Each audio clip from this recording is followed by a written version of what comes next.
Hello and welcome to Kids Stuff, a Chucky podcast, a Haunted MTL original podcast.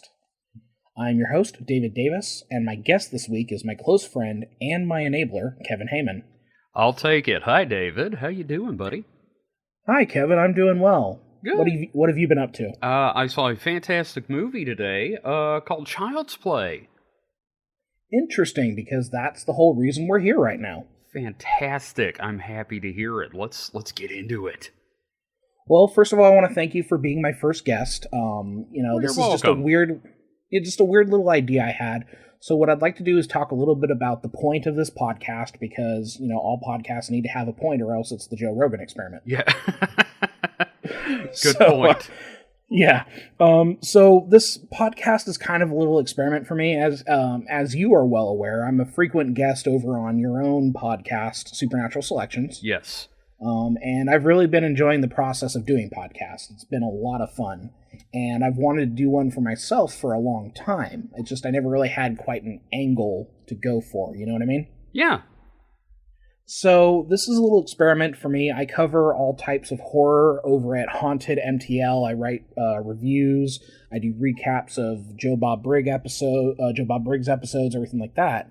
And I was interested in covering the upcoming Chucky television show. Have you heard of that? I have, and here's the thing. I haven't been like a huge fan of the Child's Play series until more recently, and now I'm really looking forward to the show. So, yes, I am. I love the idea that it's going to be continuing the mythos of the films. So yeah, and it's interesting because there is this really interesting kind of chronology in the series. And I've always had like a very close, or I'm not going to say like close personal relationship to Chucky, but but the series has been like a part of my life even since I was a child, and I'll tell a little story about that later.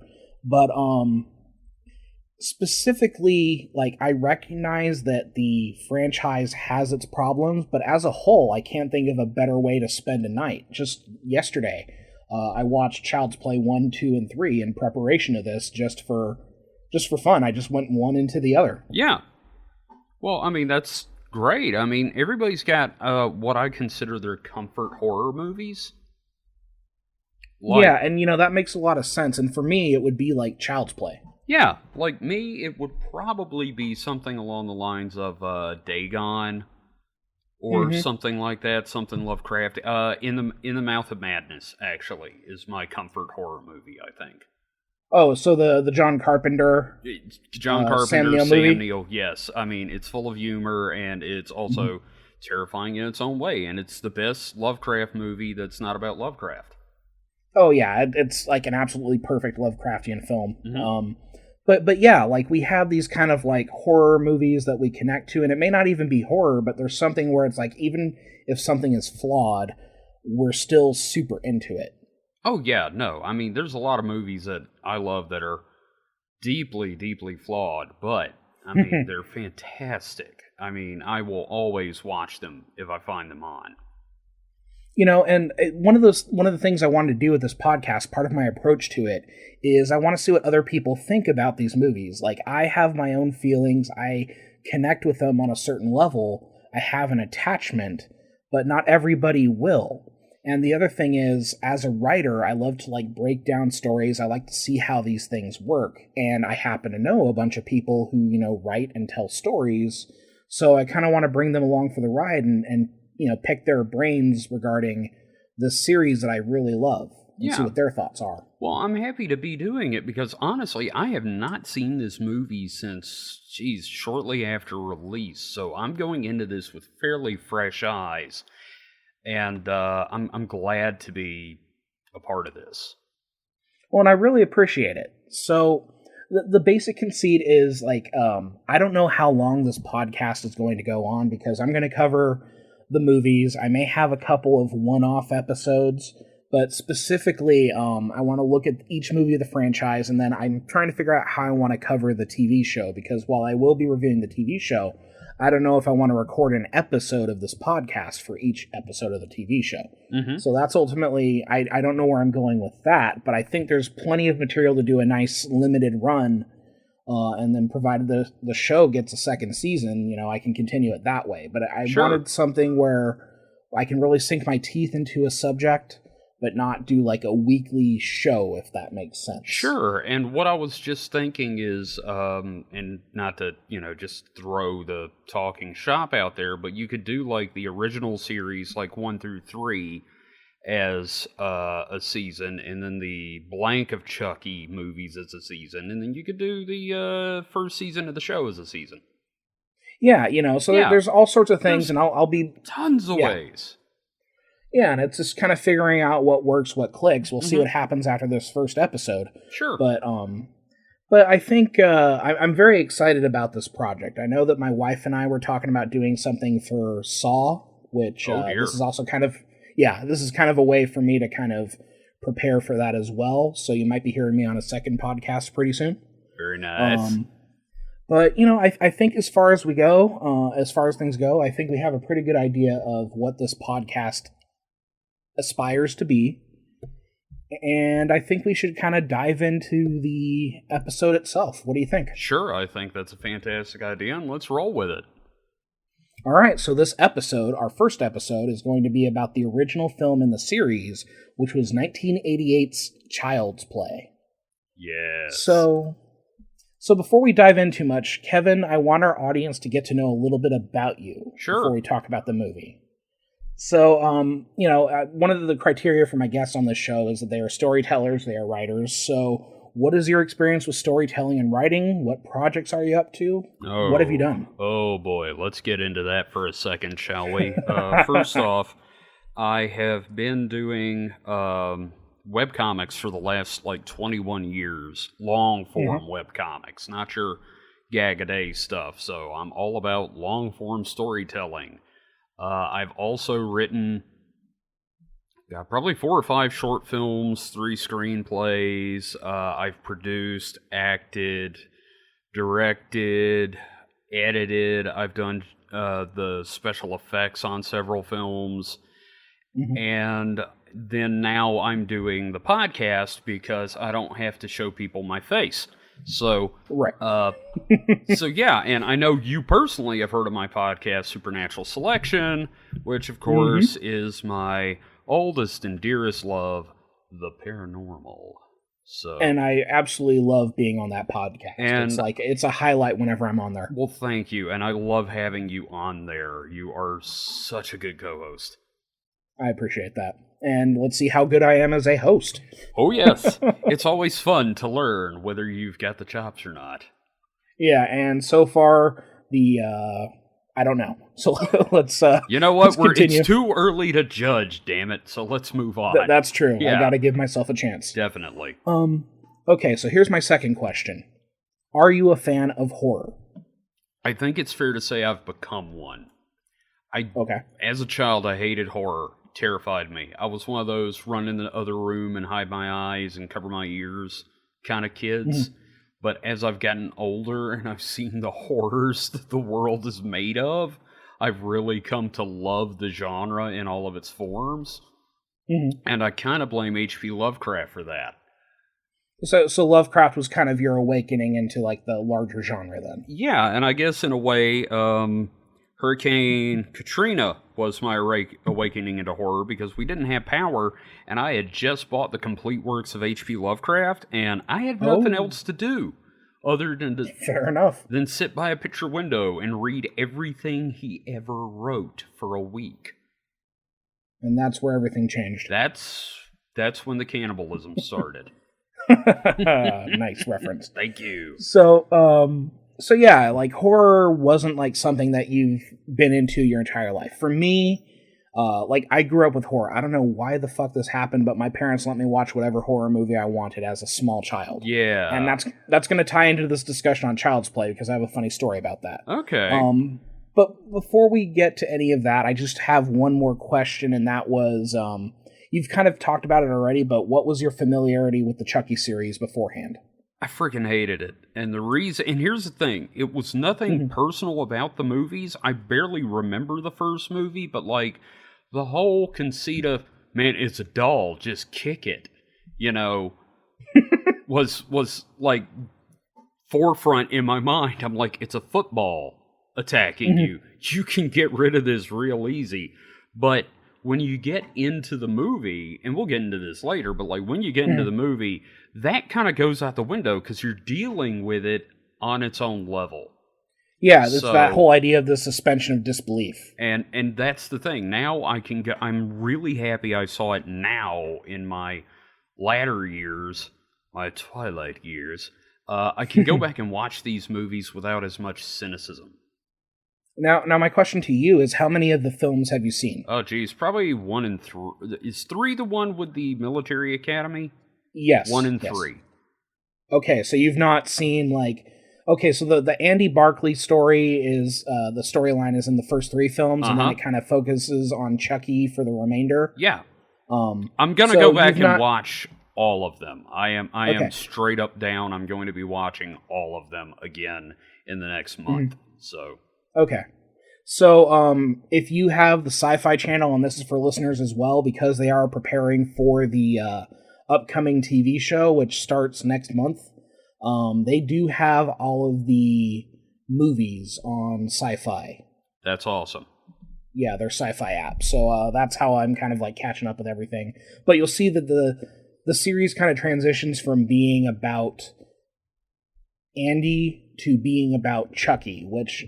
It has its issues, and we'll talk. I'll definitely talk about that as I go through this podcast. But I just keep in mind that like the focus kind of changes up and the tone changes up, but that's not necessarily a bad thing. No, I mean that's it.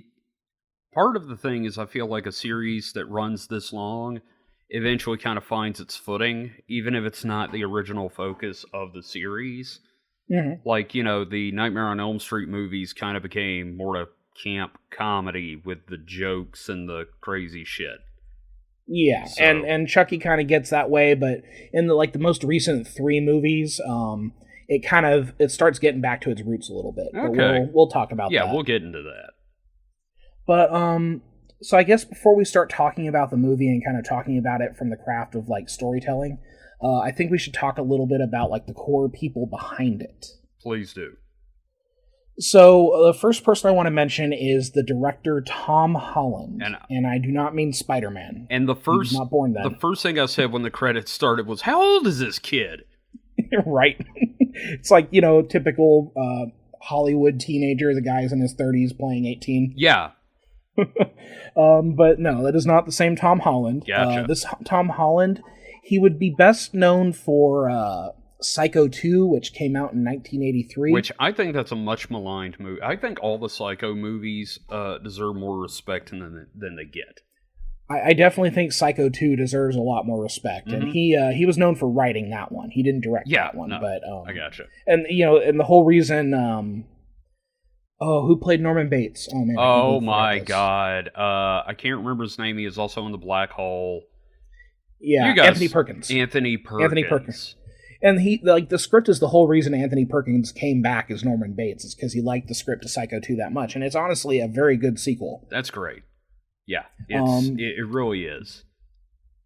And then Tom Holland's also known for writing and directing probably the most 1980s monster movie ever, which would be Fright Night. I have not seen that in so long. I gotta go back and watch it. Yeah, Fright Night's absolutely fantastic, and he also wrote the 2011 remake, which was quite fun. If you've never seen Fright Night, let me put it to you this way. Imagine a teenager has a vampire move next door, so he goes to the cheesy TV horror host to help him kill that vampire. Which is amazing. Yes, it is a fantastic movie. It's like one of the best 80s monster movies out there, so it's definitely worth a watch. Yeah, I mean, basically, imagine if you went to Svengoolie and asked for help. Yeah, and Svengoolie's like, okay, let's kill a vampire. it's just so ridiculous and fun. It is. I think you would get a real kick out of it. I think anyone who liked Child's Play would like it, and even people who don't like Child's Play, I think they would still like Fright Night. Yeah. It's a different animal, but it's definitely got the same material at its core. It's also definitely very funny as well, which is what, part of why Child's Play works is it's also very funny. Yeah. And then he's also known for directing 2 Stephen King adaptations, the Langoliers miniseries and the film Thinner. Okay, I'm going to stop you here for a second because, number one, The Langoliers is... Okay, it's not as good as The Stand, the miniseries of The Stand that they did back in the 90s, but it's still a decent Stephen King adaptation, you know? I love it. It I is know. like the weirdest thing, and I mean, love it. Freaking Bronson Pinchot tearing the paper, talking about the Langoliers, and you got Dean Stockwell on there as a Stephen King insert. And Thinner's just a great curse movie in general. Oh, yes. But what I kept saying to Gage while we were watching the movie, and this makes total sense now, is Child's Play feels like a Stephen King adaptation of a book that he forgot to write. Mm-hmm. It's almost like, Stephen King was like on coke or something, watched that episode of The Twilight Zone, and was like, I could turn that into a movie. Yeah, and I'm kind of shocked we don't live in that version of the multiverse. But I feel you're right about the whole Stephen King quality of that, and I think we'll be able to talk about that a little bit more. Yeah.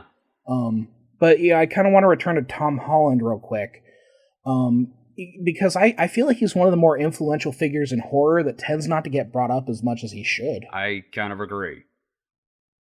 There's definitely, looking at his career, it's worth exploring his backlog of films, and you're gonna have a fun time. Yeah, I can't think of like a bad experience in his backlog of horror. Totally. As far as what Tom Holland has been up to recently, he wrote the 2011 remake of Fright Night, which was really good. It had Colin Farrell as the vampire, which worked out quite well. And David Tennant, and I've got a copy of that sitting in the front room I'm going to watch also this month. Yeah, it's definitely, as far as like remakes go, they did the right thing and they got the original guy to update it, and it totally works. Awesome. He also wrote an episode of the criminally underrated anthology series Masters of Horror. Oh my god, you are not wrong on criminally underrated. That is such an amazing series. Stuart Gordon did an episode based on Lovecraft's Dreams in the Witch House, and holy crap, is it great. I mean, like, it is probably the most faithful Lovecraft adaptation he ever did. In that it sticks to the story, and he still figured out how to have tits in it. Yes. Yeah. That episode, Dreams in the Witch House, absolutely fantastic. But like the whole series has incredible talent attached to it. It really, I mean, like it's called Masters of Horror for a reason. Exactly. So, and I say that, Tom Holland here, he's definitely in there. I mean, he gave us Child's Play, kind of kicked it off. He's done some incredible stuff. So I felt like we needed to mention him. Definitely. For sure. Definitely. Now, I'd like to talk a little bit about the writers, specifically one writer. So the screenplay was handled by Don Mancini, who's an important figure in all this, John LaFia, and Tom Holland, but it was adapted from a story by Tom Mancini. Okay. Now, I'm probably going to end up giving Tom Mancini an episode of his own because he's still very much kind of leading the charge on the franchise, but he's a pretty notable component of why people know about Chucky. He's like one of the few like openly gay writers of slasher horror, and I think that kind of pervades the entire franchise. And I don't know if I'm qualified to talk about it in this episode, but I think just kind of exploring the queerness of Chucky is worth an episode on its own. I feel like that would be a great idea. I also love that, like, he's had the tiller the whole time. Like, this is his creation, and he has had his hand on the steering wheel for the... I mean, like, that is amazing. Do you know how hard that is to do in Hollywood? Yeah, it's like, I don't know if you would call it creator control, because he didn't necessarily have, like, the control wheel the whole time, but he had the influence. He's been involved. Yeah. And that means a lot. And I think just kind of like reading up on him and understanding how that worked and how we get to this point where now there's going to be like a serialized Chucky TV show. I think he's worth an episode on his own. Definitely. And I'm looking forward to that. But yeah, as far as his connection to the franchise, written all 7 of the films, directed the most recent 3, and he's the executive producer of the show. and I think he's directing at least a couple of the episodes, but it's that show, the fact that, like, oh my god, they are doing a Chucky show, this thing is still going on. That's kind of the impetus for the podcast for me, because this is something that I've loved since I was a kid, and I'm trying to kind of get at why it seems to work. Yeah, no, I totally get that. And if I'm not mistaken, the last 3 films were the blank of Chucky movies, right? So you had Seed of Chucky, then you had Bride of Chucky. No, Bride of Chucky came before that. Oh, I'm sorry. Okay. No, it's cool. Don't even worry about it. But Seed of Chucky, then you had Curse of Chucky and Cult of Chucky. Right. And there's like we'll get to that in a future episode. I'm sure you'll be on for future episodes. Oh yeah, I'll at least be back hopefully for the remake episode, because we are going to talk about I enjoyed it. Yeah, I'm people would probably think that I'm like a Chucky purist, but I really like the 2019 movie. Yeah. I thought it was a lot of fun. Definitely. So those are kind of like the behind the scenes personalities I want to focus on throughout the series, but one thing I want to talk about is the cast and how good the cast of this first movie is. That first movie, if it had not had this cast, it would not have worked. Right. So the Child's Play is basically anchored by 4 actors. Mm-hmm. We have the young Alex Vincent in the role of Andy Barclay. Mm-hmm. You have 80s icon Catherine Hicks as Andy's mother Karen. Loved her. One of the good Karens. Loved her in Star Trek 4. Mm-hmm. Yeah, that's where I, because I was watching this with my wife, and my wife's like, why do I recognize her? And she recognized her as the mom from Seventh Heaven. Oh, God, that's right. Right. Holy My whole crap. thing was, no, she was in Star Trek 4 with the whales. Yeah. We also have the 80s staple of Chris Sarandon as Detective Mike Norris. You know what? That man was perfectly cast. Yeah, he plays. We'll talk about how good he is in this movie, because I think we'll get there. I think he's the one who kind of sells the movie. I agree. And then, of course, we do have the man who would go on to be the face of the franchise, or more accurately, the voice of it, Brad Dourif. I'm gonna say this as clearly as possible. I love Brad Dourif. I have loved him ever since I saw Dune as a child. He is fantastic in everything he's been in.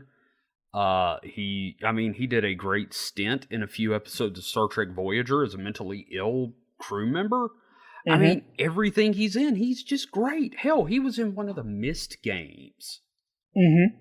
Yeah, Brad Dourif, absolutely fantastic. His best horror role, as much as I love him as Chucky, his best role was in Exorcist 3. In horror film Exorcist 3, he is sublime.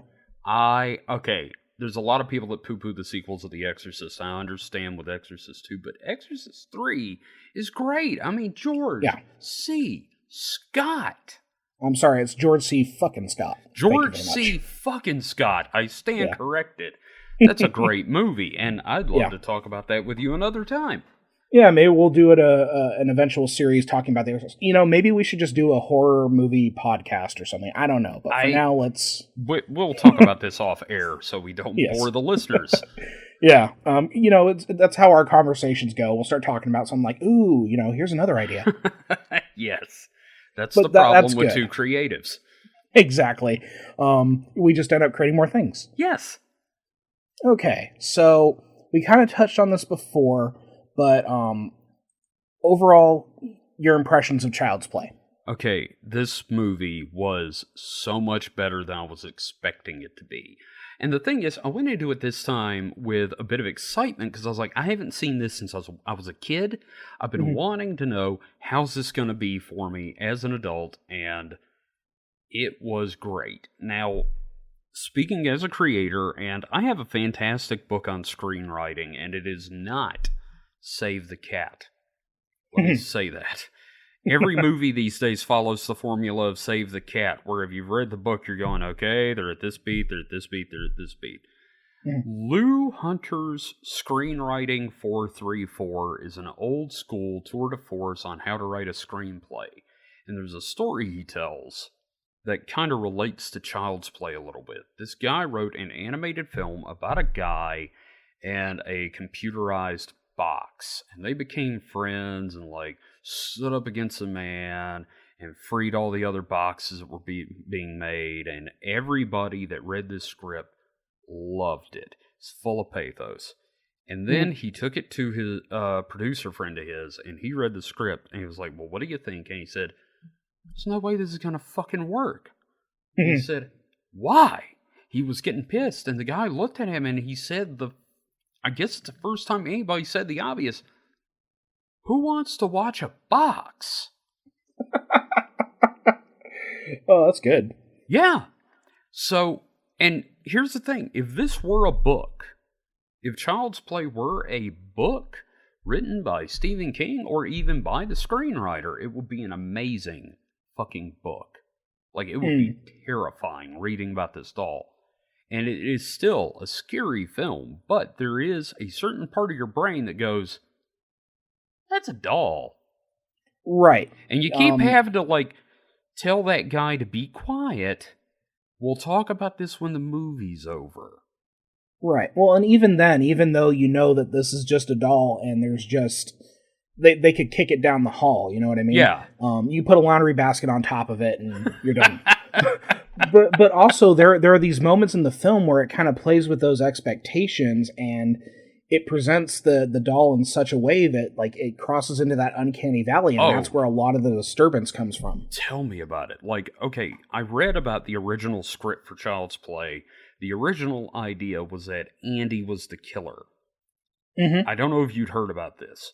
I had heard about it, yeah. Okay, and they decided they're going to make the doll the actual killer, turn it into a whole supernatural thing, which, great, because I'm sure they had one of those producer moments where he looked at the script and said, hey, this is good, but you can't have a kid going around killing people. So, I get that, and they made the movie as is, and it's great. But, like, I don't know. I agree with you. There's parts where it does really enter the uncanny valley. Like the horror. Okay, do you remember when he first bit his mom's arm? Yeah. The look on that thing's face was and nightmare fuel. And then the moment where she drops him on the ground and then you see him roll under the couch. Oh, the combat roll.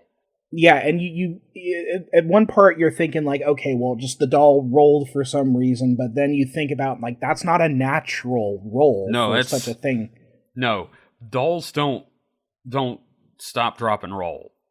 And you know, a couple other moments in the film, because you know the way that they created the doll for the film is they use a combination of animatronics. They would put children in Chucky suits, and they would use forced perspective sets. So there are these moments where you have the doll moving around very fluidly in the background. Which freaks me the hell out. But, oh, God, yes. Like, my favorite bit is when he comes down the chimney and kicks the screen away from the chimney. It's just that fluidity of motion. So you recognize he's a doll because you have all these scenes with the very stiff, jerky, robotic movements of a toy doll. But then you have those moments where that artifice of the character just kind of drops and you see that motion, that smooth motion that should not exist, and that's what freaks you out about it. Yeah. Like, I'm watching the movie and my roommate is saying something about the fact that, you know, it looks goofy, but I mean, that's the best they could do. And I'm like, what the fuck are you talking about? First off, how else were they going to do it? Secondly, that's terrifying. Like, and I want to bring up the kid that plays Andy real quick. Oh my God, about this. Because, all right, the scene where he's in the cell, which the horror of being a 6-year-old child kept in a cell, and he looks out the window and Chucky's climbing the fire escape is a nightmare.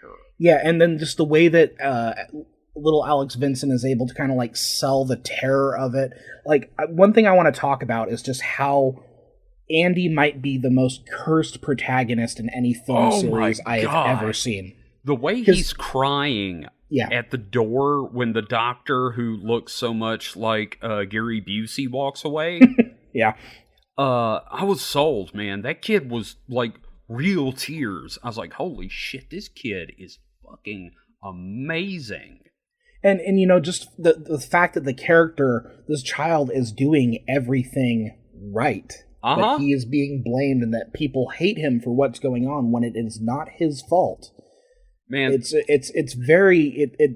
it's almost like misery porn in a lot of ways. Like, you feel really, really bad watching it. I know, because that kid is like, he is the whole reason they eventually had Mr. Snuffleupagus be a real character on Sesame Street. Because Big Bird kept going, no, he's real! Sure he is, Big Bird. I mean, you know, that's the thing. Like, Alex Vincent, you know, for such a small kid, I mean, he really sells the first two films. And, like, you know, obviously he's a kid, and there's some moments where the acting is kind of like, okay, well, it's a kid acting. Like, like the fireplace. When they have, and then he says, "This is the end, friend." I love that. It's so cheesy. But I absolutely love it. I can hear Tom Holland saying, no, do it with spite. Mm-hmm. Yeah. And, you know, and the reading is very much like a child reading that line. Yeah. It's there's no kind of no kid would say that.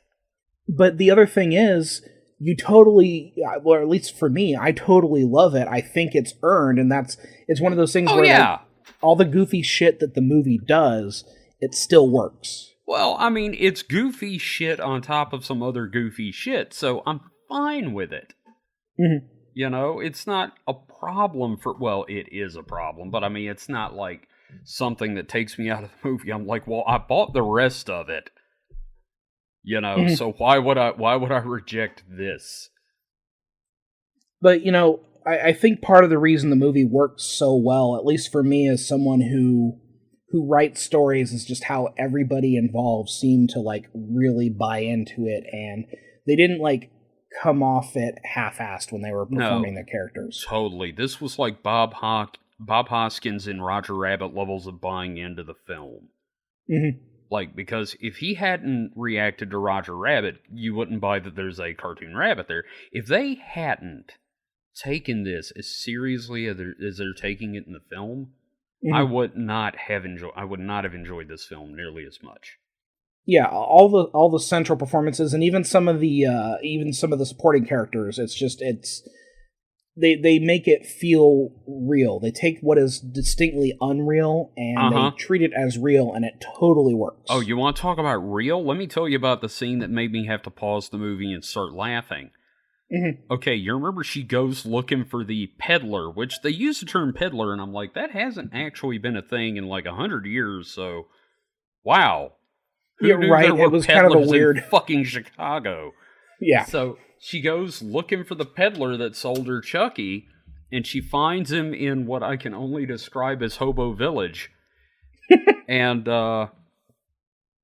so she's there, she finds him, and like he gets grabby, you know? And I'm like, okay, this is a whole other nightmare. There's that this guy that was vaguely friendly and, you know, on hard times, and I'm just selling stuff to live, is like, give me your horror related to how we treat the mentally and then the cop shows up, grabs a guy. There's just so much going on in the movie, and that's why I think this movie works very well. Pulls out a badge or a gun. Issues. And one of the things that really got me about Shit, this movie he's a cop! was the part where so it makes you wonder what the cops do in that alley. It's train here going to Chicago. Been a problem for a lot longer. Going to find anybody Chucky's partner that he said he was going to kill.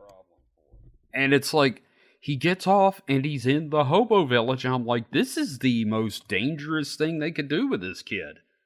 Yeah, it's there's so much going on in this movie that's just super, super freaking scary. And it doesn't even have anything to do with the doll at times. No, and I mean, like, I grew up in the 80s back when, like, child abduction was, like, a major fear. Mm-hmm. So, like, that part, I mean, they knew what they were doing. It's like, yeah, let's scare the folks. Right. So, I want to talk to you a little bit about, like, how the story is told. Like, absolutely. What do you think the movie does really well? I'm gonna be honest, man. Now I feel like some of the characters at first are like his aunt is kind of a broad stroke character. You know, she's one of those, right? Dad, Dad, and then gets chucked out the window kind of characters. But like, yeah, well, I mean, she does serve her purpose in that regard. Yeah, but I think they really put a lot of work into the characters like his mom and Andy and the detective, and there's like a lot going on there. I especially like that there's no romantic relationship between the detective and mom. Yeah, no, I kept expecting it because we've been trained to expect it, and it wasn't there, and I was really, really happy about it. Yeah, like any closeness and affection we see between them, it's just like, because they are surviving something like terrifying. Yeah. Which was a breath of fresh air for me, because that's one of those tropes that I get tired of, is like, somehow the characters end up falling in love. I don't think that... No. Yeah. Yeah, every movie doesn't need that. And also, here's something else that I loved. The partner that didn't believe in Chucky, and then the damn body crawls out of the vent and starts strangling him. It's like, do you believe me now? Yeah, but who's going to believe me? Yeah, and you just get the sense that, like, while Chucky may be gone, there's like the legacy and the impact of this is going to continue on, and it does. Outside of Chucky coming back in the sequel, spoiler alert, Andy is still grappling with the legacy of this issue. Yeah, throughout the films. Yeah, and I love that. I love the idea that this is like, there are lasting repercussions from this. Everything's not a happy ending. That's part of why I like how the series, how Don Mancini's kind of taking the series from here, because Andy does come back as an adult. I'll just let you know that now. I've heard he's in the later movies, and I love that they have got this guy back.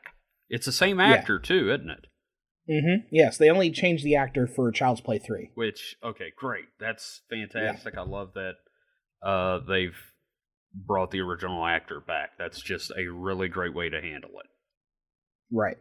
So, another question regarding the writing. How do you feel about the pacing of the film? Okay, a lot of older movies, when you go back and watch them, like Star Wars, Superman, more specifically Jaws. Now, don't get me wrong, Jaws is a fantastic movie, but by today's standards, it is slow as hell. I can't say that about Child's Play. It's almost a modern pacing. Yeah, it's a very breezy movie. It is. It's you don't have any like dull moments. It's just it moves quick. It feels very modern in that sense. I've got a really good way to tell how engaging a movie is, and how the pacing is going. Have I looked at my watch recently? That's perfectly fair. Am I thinking about going to take a piss? Am I worried that I'm going to have to piss in a Coke cup at the theater? That kind of thing. And Child's Play, I was just sitting here the whole time. I didn't have to pause to go do anything because I was just engrossed. I was there. There was no downtime in the movie. It was paced really well for a 1998 or 1988 film. Well, and I like that you brought up Jaws, because the movie does kind of follow the Jaws school of monsters. Because you don't really get a whole lot of glimpses of Chucky doing his thing right away. It tends to be subtle. Oh, yeah, no, I'm gonna go ahead and guess that these guys had watched The Evil Dead at some point, because the POV shots really reminded me of The Evil Dead coming to get people. Well, and I like how the POV shots can be used in that sense of being, at least early on, as ambiguous as to whether it's Chucky or Andy. Yes, I love that. Yeah, it's a little bit of a holdover from that initial idea of Andy being the killer, which is great. I love that. You have the ambiguity in there. I mean, that's like, and I feel like trailers are responsible for ruining a lot of things. Like, if you take your mind out of the hype with Terminator 2, if you had never seen the trailer for Terminator 2, but you had seen the original Terminator, there is nothing in that movie to tell you Arnold Schwarzenegger is going to turn out to be the good guy until it happens. But if you saw the trailer, fucking ruined. Oh, and one of the things I like about this movie is that like nothing overstays its welcome. The ambiguity as to whether Andy is the killer or not. Yeah. They use it just long enough to sow that seed of doubt, and then they blow past it. Yeah. They obscure Chucky being like directly moving around until they don't need to anymore.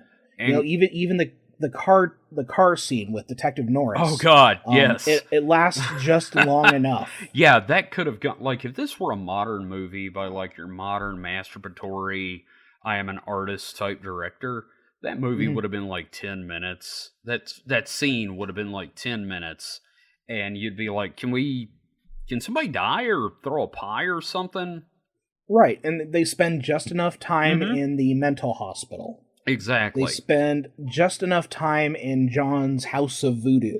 You know what I mean? Can we talk about the scene where Chucky's standing on the counter for a second? Oh, yes. That is... Okay. I don't give a shit what anybody says about the effects in that movie for the rest of my life. That scene sold it. Like, I'm watching it, and there's a part of me that just goes, huh, that doll's really good at acting. For a second. I think that was one of those forced perspective shots. Was it?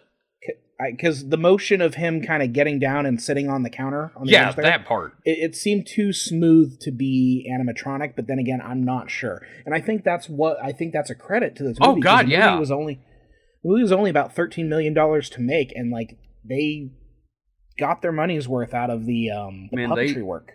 They really squeezed some amazing stuff out of that $13 million for that movie.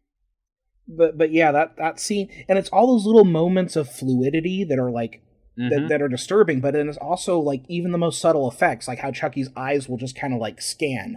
You know, the doll is just sitting there, and then his eyes will scan between points. Yeah, just turn to the TV, turn back to Andy, that kind of stuff. Yeah. Yeah. So like, okay, so. You have this pantheon of slasher villains. You have Jason Voorhees, Freddy Krueger, Michael Myers. Do you think that Chucky deserves to be up there with them? Oh, God, yes. Here's the thing. Michael Myers, when you get out of, like, the whole any kind of paranormal stuff with it, it's a serial killer film. You know? But Jason Voorhees is always like brought back by electricity, or he's a mutant in space or something. Freddy is like, depending on which version of the movies you want to go with, he's either a child killer or a pedophile. Yeah, Chucky should be up there, man. Chucky deserves to be with him because, goddamn, I mean, like, as the series goes on, it's like, okay, this doll line ended. Who's going to not see that doll and go, something's wrong with that motherfucker? But like in that first one, this is like if your Cabbage Patch Kid came to life. I firmly believe the screenwriters saw a commercial for My Buddy and just said, man, fuck that thing. Okay, so you mentioned the My Buddy doll, so I have to get into my story. Oh, please do. Yes, God, please, yes. So, yeah, I mentioned earlier this episode how my parents would like let me watch whatever horror movies I wanted. You know what I mean? So as a kid, Child's Play was an absolute favorite movie of mine. And I'm talking like when I'm like 5 or 6 years old. Is that what's wrong with you, David? Yeah, it explains a lot about me. But so the reason why this is funny and the reason why the My Buddy doll comes up is that my parents bought me one of those. Oh, joy. Now, imagine their surprise when they come out into the living room. I have Child's Play on. I have the My Buddy doll on the ground, and I am sitting there on my knees with my head on the forehead of the doll in my little 6-year-old voice saying, "Ah, due dembula, give me the power, I beg of you." Holy shit. Yeah, it's definitely a very fond memory of theirs, and kind of like a what is wrong with this child? Because they walked in on me trying to do the soul transference ritual into my Buddy doll. Look, I'm just gonna say this, man. I'm glad you had your parents, because if it was me, I would have shot you fucking dead. If I came in and my kid was trying to transfer his soul into a doll, I don't know what I'd do. Yeah, and it's just one of those things, like, you know, everybody has their gateway to horror, but I think for me, I think it was Child's Play, because, like, I saw that as a kid. It didn't freak. Like, the only horror movie that ever scared me, because obviously, like, you watch a horror movie, you get scared and that sort of thing. But Yeah. the only one that I ever really had, like, a severe reaction to was Warwick Davis and Leprechaun. The Leprechaun. Right. Any other horror movie, my dad would let me watch Friday the 13th. I'd watch Nightmare on Elm Street. I'd watch Halloween.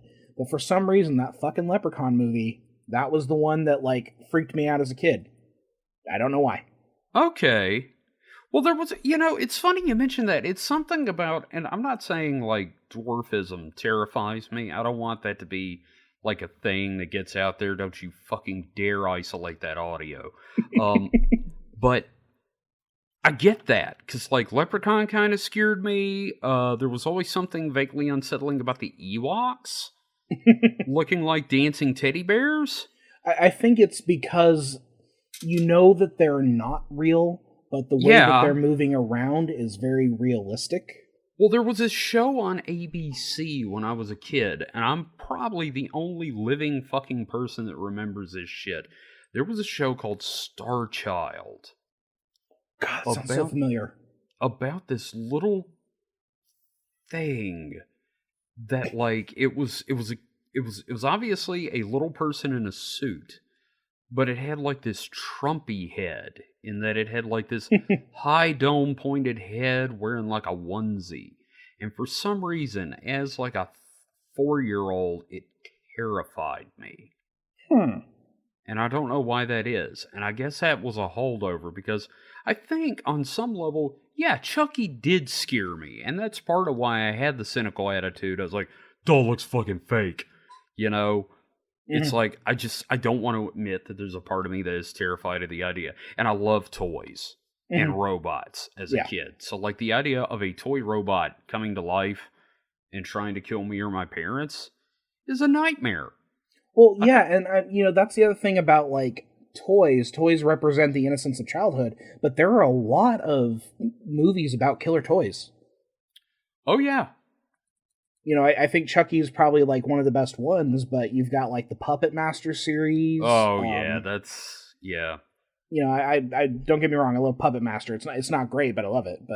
But just something about, like, the idea of that killer toy, that thing that's supposed to represent innocence that becomes something horrific. Hell, Small Soldiers was kind of terrifying in a way. Well, yeah, and that's the thing, the one thing that I always thought about was having a podcast where it's like, is this horror, where I would present, like, a film and then we'd have, like, a discussion about, like, is it horrific in a way? And, like, Small Soldiers definitely could fit there. It's like a thematic version of Does It Blend? Exactly. Does it genre? Does it genre? Just because it's by Joe Dante, does that make it comedy horror? Mm-hmm. And I kind of like that idea. Maybe we should do that as a show too. Yeah, I mean, we've got like 3 or 4 shows now, so. Okay, great. Well, we'll never have to go to work again. Mm-hmm. So there's something you brought up about the name Charles Lee Ray that I wanted you to bring up on the show. Because I find this fascinating. Right. So, the Chucky doll, for those of you who have not seen the movie at this point, I think you've been spoiled on everything.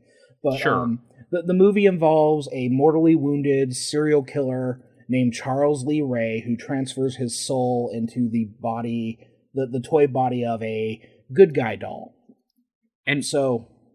And I'm just going to say, by the end of the movie where the guy says, it's becoming human, and I'm like, it's a meat doll. And that is the scariest thing I've ever heard in my life. Yeah, that's the other great part of the horror of all this, is that it becomes a body horror thing, because now this doll is becoming like a living thing. My cotton is meat, and my meat bleeds.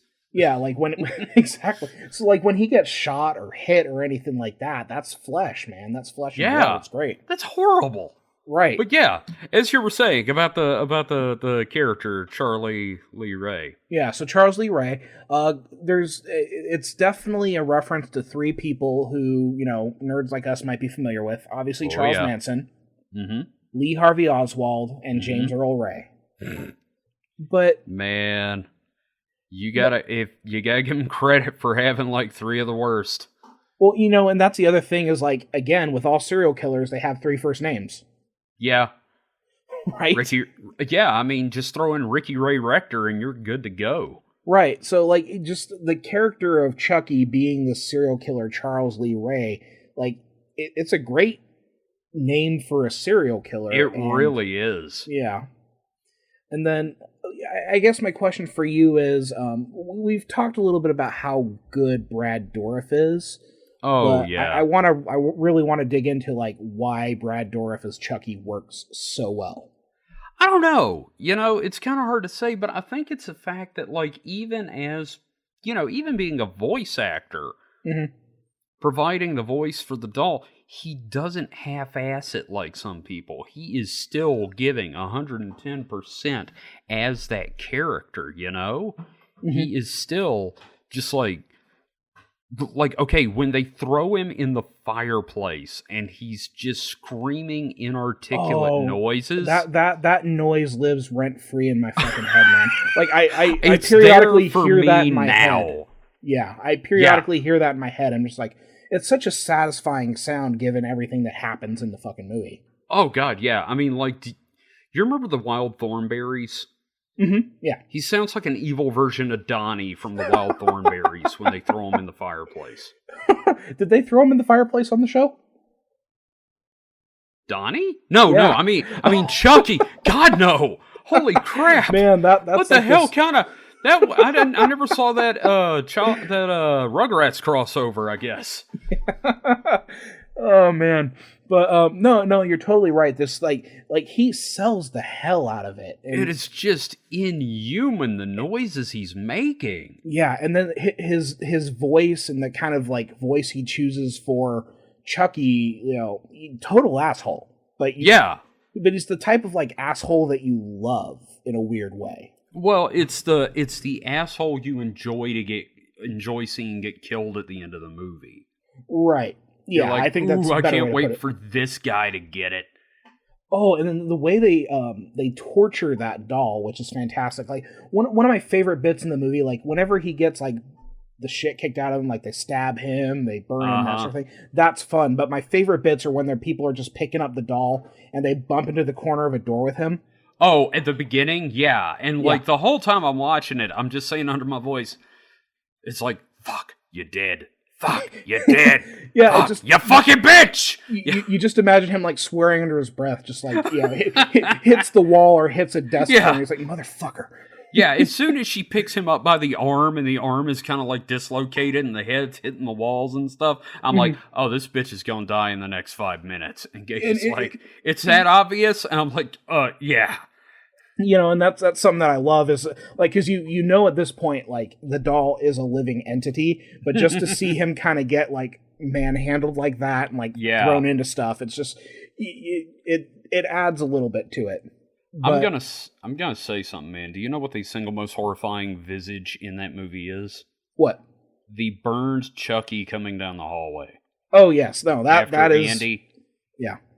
Holy shit, dude. Yeah, that moment. I literally started screaming when that happened because I was like, okay, well, if he had looked like this the rest of the film series, I'd stop right here. Yeah, and the cool thing is like that whole scene with him walking there, it's animatronic and it works so well because it makes him look like a broken doll. Yes, absolutely. In like the best fucking way possible. Yeah, no, I have got to hand it to Tom Holland and the screenwriters on this one. They did an amazing job on this first movie, and I'm sure they didn't think they'd get a Well, okay, I say that, but I'm sure they thought, maybe we'll get a sequel, but if we don't, at least we put out, like, the best thing we could. Yeah, and, a lot of credit goes to, like, the team that brought Chucky to life, because, some of the puppets required, like, 9 different operators. Jesus. It's very impressive. One thing I wanted to talk about is we talk about how like important Brad Dourif is to the role, and he was intended to be Chucky from the start. The interesting thing was though he almost wasn't. I can't believe that. Yeah, it's weird to think about, but there was a bit of a schedule conflict with a movie he was making called Spontaneous Combustion. Oh, God. So they needed to find someone to fill in and do the voice of Chucky. Can you guess who that person was? Look, if it's not Mark Hamill, I don't know what to say. Okay, it was not Mark Hamill. It was Jessica Walter. Wait, who? Mallory Archer. The mom from Arrested Development, yeah. What the shit? Yeah, so number one, Jessica Walter, fantastic actress. Funny as hell. No offense to her. Rest in peace. She was a legend. Yeah. But they actually shot the movie, and in the first cut, it was Jessica Walter doing the voice of Chucky. Holy crap. And part of the reason they did that was they were looking at, like, specifically The Exorcist, how Mercedes McCambridge did the voice of Pazuzu. Oh, God, yeah. And, apparently I've not seen the Jessica Walter footage of Child's Play, but apparently she was quite good. But oh, yeah, I can imagine. She wasn't quite Brad Dourif. I'm sure it was much more of a cutesy kind of a voice. Like something you'd expect to come out of a children's doll, like what was on the on the TV commercial. Yeah. Which, quick aside, the fucking person in the suit, in that commercial, the big good guy suit. Yeah. Fuck that thing. Well, and that's the other thing I like about this movie is that attention to detail in the world building. Down to the packaging of the doll, down to the commercial, because, I saw ads like that when I was a kid. Oh, we all did. And they're playing with that very 80s theme about, like, the very 80s nature of, like, cartoons just being a vehicle for the advertising of toys and that sort of thing. Yeah, it immediately, instead of, like, okay, we talk about, like, My Buddy, but My Buddy didn't talk. This kind of reminded me of Teddy Ruxpin. Yeah, and, I had a Teddy Ruxpin, too. Oh, I'm sorry. I could handle Teddy. What I could not handle was my 2XL, but I'm going to save that for when we do our Halloween episode of Supernatural Selection. Yeah, we're going to get into that. We've got a good episode of that coming, but the movie was so much better than I thought it was going to be, dude. Now, I think we could both agree that it's a fun movie. There's a lot to enjoy in it. Are there any issues that you have with the movie? As someone who writes, anything that stands out that you feel like wasn't done well enough or could have been done better? Do you have any? It's not necessarily a complaint. It feels like an 80s horror movie. And I know that's what they're trying to do. I'm just saying, like, the doll running around the apartment at the beginning before she gets shot out the window by an air cannon. It feels like an 80s horror movie. Right. Like, the POV shots, I'm expecting shh. Right. It is definitely a product of its time, but for being a product of its time, it's a damn good representation of what worked at that time. It is. And I can honestly say, I don't really have a problem. I will say that their boss, Mr. Criswell, is obviously a reference to Plan 9 from Outer Space. Mm-hmm. Yeah, that guy I think definitely. That was definitely. Yeah. I mean, his name was Criswell. He is kind of effeminate. He is dressed to the nines. He had the ring. I'm sitting here going, yeah, no, they knew what they were doing. You also have that kind of like little snappy one-liner tete-a-tete between him and the ladies and everything like that. Yeah. I don't have a complaint about this movie, and it's very rare I say that. Well, okay, so here's what I'm going to broach, because I do have one issue with the movie, and that's the voodoo aspect of it. Okay, all right. Yeah, no, that's fair. That's fair. It's definitely problematic in today's world. Yeah, and I think that's kind of why they get away from it in the later films, because they set up they do set up a different way for it's less like voodoo oriented. It feels a little more like, for lack of a better term, non-denominational. But Lovecraftian, how's that? Yeah, I think that might be a better fit. But yeah, like it kind of gets away from that. But it's part of the problem for me. I don't know if I would call it Orientalism, but like the moment where Karen goes into that Charles Lee Ray's house. Oh, and the paintings. Yeah, you got the paintings on the wall and everything like that. It's that treating that kind of other culture as other that, like, I feel is if I were to do it today, I wouldn't do it the same way. Yeah, and can I also say, those paintings, major big dick energy going on there. Like, I mean, like, he has got, like, this massive honker. That's true. But, one of the, like, I love the movie. The movie, like it has scary moments. Nothing that frightens me, per se. Nothing that, like, I can't handle. But for some reason, it's that when she goes into that house, that's the one that gets me. I don't know, like, the unease there. I think they did a good job of creating, like, an uneasy atmosphere. But I'm not sure why that one bothers me as much, and maybe it's because I'm recognizing that there's something, like, culturally wrong with what they're depicting. Well, it works, and it kind of reminds me of when Clarice goes into Buffalo Bill's house in Silence of the Lambs. That is a very good point. He has the night vision goggles. Mm-hmm. It's just terrifying because she is in his environment and you don't know what's going to happen. Right, and then you have that, in that scene, you have Detective Norris just kind of creeping up on her, which is like a really dumb fucking idea. Fuck that guy. What if she had a revolver? Right, so... It's Chicago. She should have had a revolver. Yeah, I'm surprised not everybody is armed. I'm surprised Andy wasn't carrying a gun. I swear to God, that kid... Like, I've got my Red Ryder automatic rifle. You know... It's just, yeah. One thing, like, one of the original ending ideas for the film was, it was kind of, and I was thinking of this as I was watching, like, Child's Play 1, 2, and 3, is like, I want to see that mashup between Child's Play and Home Alone. And the original ending for Child's Play was going to be Andy rigging up, like, a couple little traps here and there to take out Chucky. He had I believe he melted him with a squirt gun full of Drano. Did they didn't they put, like, traps in the remake? It's been a while since I've seen the remake, so I don't quite remember. They may have recycled that idea, but that is a fantastic idea. It's Kevin from... it's Kevin versus the Dark Arts, basically. Yeah, I would love to see that. And then one of the other ones, which I see, like, where they got the idea in the movie, is at one point when Andy's going through his closet, going through his toy box for something to protect himself, he pulls out that RC car. In the original ending to the film, Andy was going to put a knife on that car. Really? Yeah, and there was a whole... I'm kind of glad they didn't go that route. But I would love to see a Chucky movie where it's like Chucky in a house of horror run by a kid. Oh yeah, Chucky versus other toys. That would be toys that still maintain their goodness.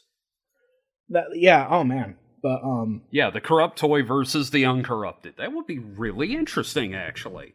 But that was an approach that they had with the ending for this first one, and they ultimately didn't do that. But I think that's okay because I really like how this one ended. Like that whole taking things back to the apartment. At this point, we know the layout of the place, so we know like the potential pitfalls of like the bathroom opening up into the hallway, opening up into the bedroom opening up into the hallway. Yeah, like the shared bathroom from the Brady Bunch. Like when he leaves the door and starts running to the other room, I'm like, oh shit, they got a conjoined bathroom. They're fucked. Yeah, and then I think he starts stabbing through the door at her. And I was and that part where he gets her hand, that's... Oh, yeah. No. Yeah. Because, like, and she doesn't even really pay attention until after the danger's gone. She's like, oh shit, I've been cut. There's so many little things, like, she's got the adrenaline going, and she doesn't realize, she knows she's been hurt, but, like, she can't stop to think about it right now because her life's in danger. As soon as there's a moment's respite, she's like, fuck, my hand. It's the little attentions to detail like that really elevate the movie above your normal schlock. Like, I can't even think of one. There's so many 80s horror movies that didn't put that much thought into it. Yeah, and like, Child's Play is an unbelievable movie.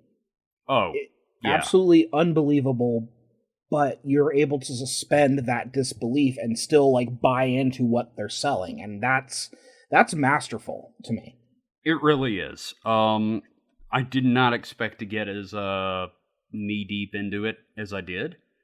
I did not expect to buy into it as much as I did. I did not expect to fucking cheer when they shot him in the heart and blood shot out the back of that doll. There's just so many things that I didn't expect to enjoy about it.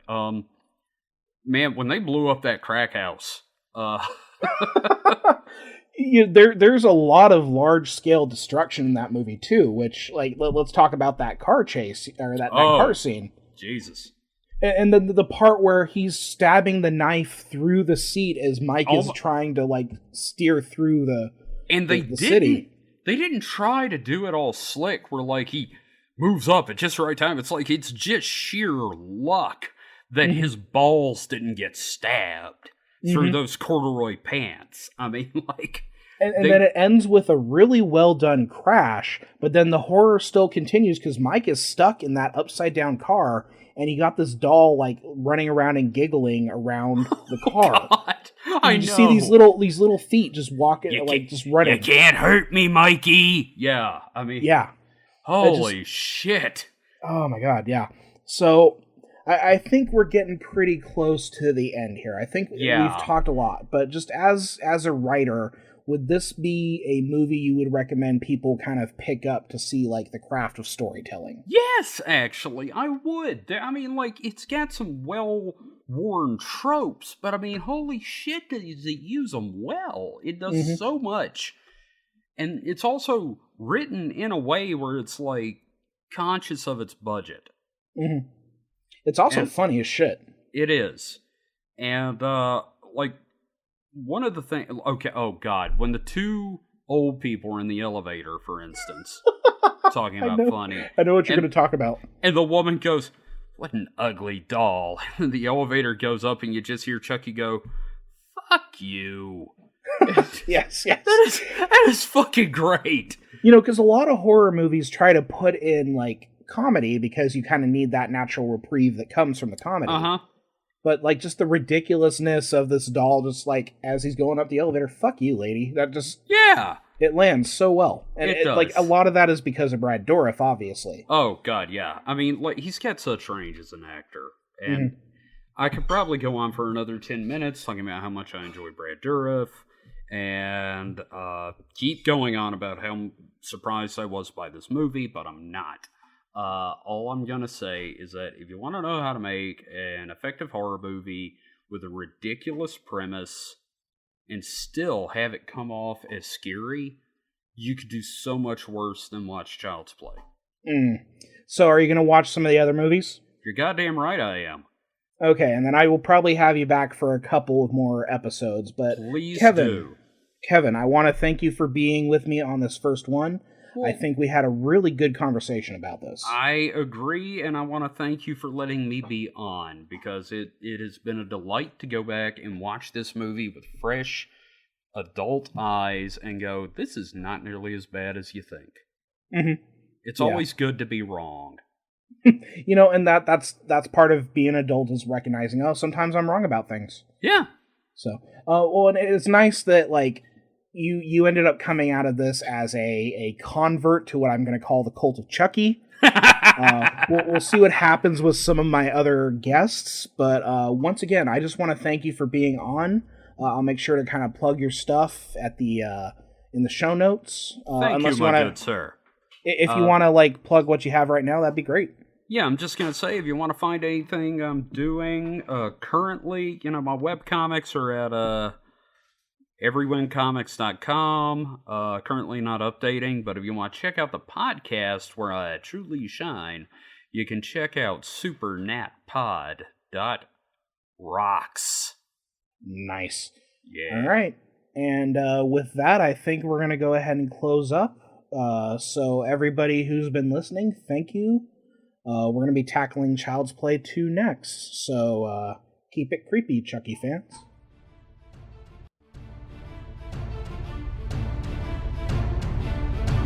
You have been listening to Kids' Stuff, a Chucky podcast, a HauntedMTL original podcast. Our theme is Pop Goes the Weasel by Kevin MacLeod. You can find more of Kevin MacLeod's music at incompetech.filmmusic.io. If you want to find out more about me, the podcaster, you can just go to hpkomics.com, hpcomics.com, or you can find me on the socials at hpkomic. For more great horror content, do not forget to visit HauntedMTL.com.